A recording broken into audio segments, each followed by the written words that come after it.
My work is not for every adult survivor of childhood sexual abuse. My work is for those of us who know and sense deep inside of ourselves that there's a reason why this happened to us, that there's something deeper for themselves to work through, to feel through, and that they understand deep inside that whatever agony is sifting through them, that is driving their life, they know that it's deep in their bones. And they also know that it's at that level that they want to work through. And that they also know that there has to be something bigger than them, something deeper than the shallow story, the shallow existence that they're having in their everyday lives, and the shitty fucking relationship right now that they're having with their bodies. My work is not for everybody. People get really upset with me sometimes, or they're like, Betsy, that's fucked up, or that's a really uh cynical thought, that not all survivors are meant to get out of the sickness that comes with childhood sexual abuse.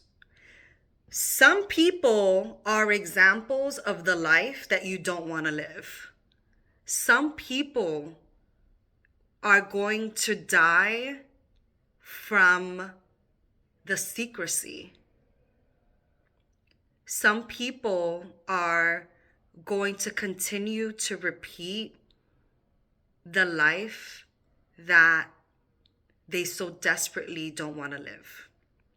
And this is to some of my point of when I decided back in 2013, around that time, 2012, when I was doing theater, and I decided to write the monologue Family Owned and Operated, and which I'm so grateful for. That monologue has traveled to places far beyond me, and through the voices of the other amazing artists that I am honored to have told my story on different stages.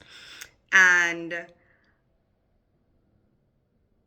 I, around that time when I came out with a blog, I was going to do a documentary that completely fell through because I had to realize that I was so sick and ill from my own life, that my own stories that I had still had to filter through and process within my own body. So that what went like maybe a third's way.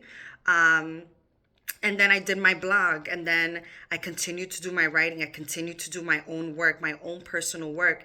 And there were times when people in my life were waiting for the suicide. They were waiting for the complete elimination of myself, of just, they're like, yeah, she's killing herself. And I was very clear about that as well. Even in my blogs at the time when I had it, Building Busy, I lived a miserable life on purpose.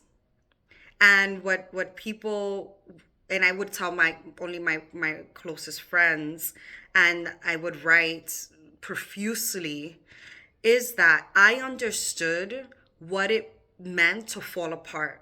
I understood that living the life that I was living for about 10 years of my life was on purpose, because I understood that the childhood sexual abuse that I experienced had a purpose.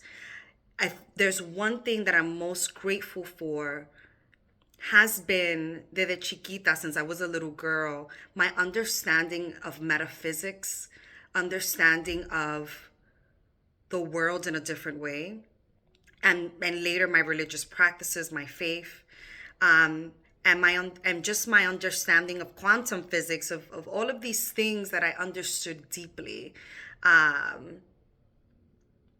And when you realize that there's a deeper purpose for the abuse that you experienced, and you give it purpose, then you choose, are you going to be the survivor that succumbs, that doesn't outlive the long-term effects, or are you the one that confronts themselves head on, confronts their body? Because that's a lot of the times what we're not confronting is our bodies, is our sensations, is it's the process, and not building the skill to process and to listen in. So no, my work isn't for everybody. Some people will die at the hands of themselves, will die at the hands of the long-term effects.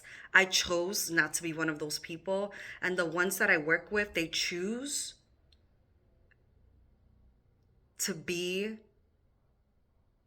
or they know that they are also one of those individuals that will not succumb to the secrecy, the illness of the long-term effects. So no, my work isn't for everybody, but if it's for you, my link is in the bio.